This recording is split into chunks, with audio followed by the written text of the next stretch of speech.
Sick. And you had just competed before that. Oh, bro, I had the best year of my life, by the way. No, I swear to God. Like, this year has been, like, you know the way everyone always says, like, this is the best year of my life? No, this year was like, oh, man, I executed on, I had a fucking crazy year. Really? Yeah. You competed up in Derry, was it? Yeah, Derry, and one in Marbella, Benalmadena, about an hour away.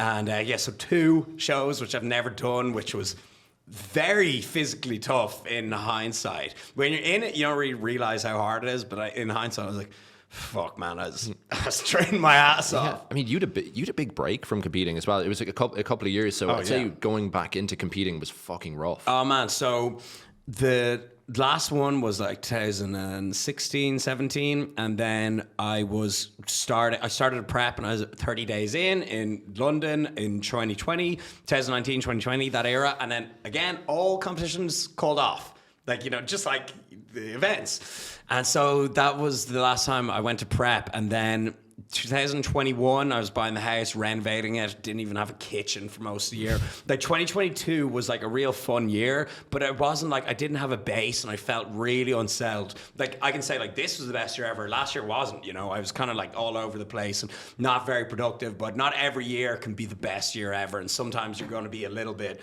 you know, some other shit needs to be done. Your priorities lie elsewhere.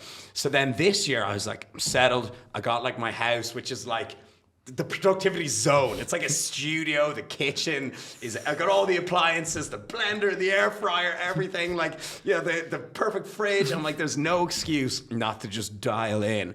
And so this year, you know, I did it, got my best shape ever, and competed in 2 shows, which I'm so happy about. And I went like, so obviously you got to go monk mode when you're competing, when you're prepping. It's just, there's no options. You can't drink and you can't really go out and socialize, and everything is timed perfectly to a T. So February to, I went to the Maldives in January, had a good time. Then after that, I was like, all right, time to lock in until summer. And then I felt like I really earned the summer. Whereas last year, I'm like, the whole year was like a summer, and I felt undeserving and I felt guilty. But this year was fantastic. What's the point within a prep for a competition where it's kind of hardest? I'd imagine it's actually not the end. I'd imagine it's when it's just gotten tough, but there's loads of it to go. Yes. So the end, you're running on fumes, but you got like the end in sight. So you got the finish line, and you know, you're excited. You got the adrenaline every day. You're seeing like these changes. The worst part, like let's say it's like 12 weeks. The most annoying part is like week 8 to 10. You're like, oh, fuck me. You know, I'm like pretty much halfway, you know, and you're starting to dig and everything. And it's also funny as well. Like you're in great shape, and you don't kind of realize it at the time, you know, and they can really mess with your head. So it's, you definitely got to be mature to do it and have a pretty good self-awareness as well. But it can definitely fuck with your head no matter how advanced a trainee you are. Really, yeah. I imagine that could nearly only get worse. I kind of had this idea in my head that all crippling body dysmorphia would go away. But at the point, you'd be like, yeah, I've arrived. Yeah, you think so. But I remember, so you also, something that's very prominent with competitors is eating disorders as well. And the first time I competed, I think this was just because I was so young and immature. I was like 22, and afterwards, I developed the worst binge eating disorder ever. For about like 10 weeks, I just could not stop eating. I had no self-control.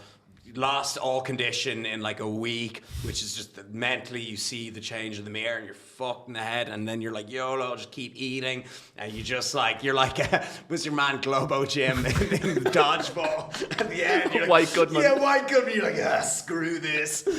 And like, mess with your head so much. And so that's why I don't advise like most people ever compete, really. Like if you can get yourself into a good sustainable routine, just stay there and don't push it to the extremes.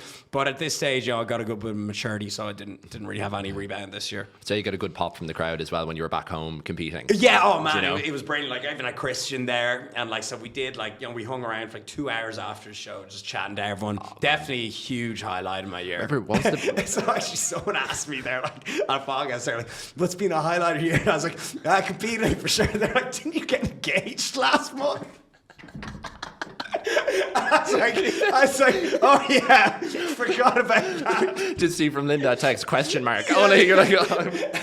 I actually I haven't mentioned that even. Like. The two of us were doing kind of like a podcast. I'll tell you about after the show. Two of us were doing like a Zoom podcast questionnaire thing, and I said that she was sitting right beside me. And I was like, "Oh yeah, that was great as well." Yeah, it's fantastic. Yeah. Already divorced now. Yeah, I'm like, sorry, didn't see you there.